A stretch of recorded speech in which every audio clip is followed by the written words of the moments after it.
This week's program is created by the students. Let's check it out. Welcome to another Thursday Learn Day. We're Burnside State School in Australia, And today we're going to be working on Crazy Maze. Let's have a go.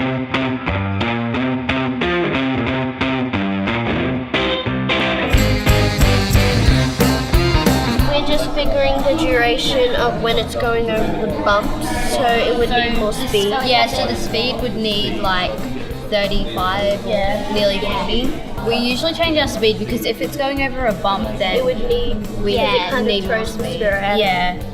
Yeah, the maze takes a bit of time to figure out because there's always going to be different times where the Sphero might not go the exact same way even if you program it the same as you do last time because of the little bumps on the road and all that stuff.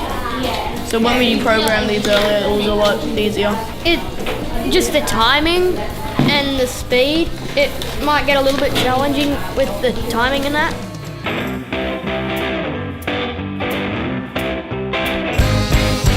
Sometimes the Sphero gets confused and wobbles, and even when you stick the blocks together and put lots of tape, it's a big bump. So sometimes it's really hard, but other times it can be quite easy.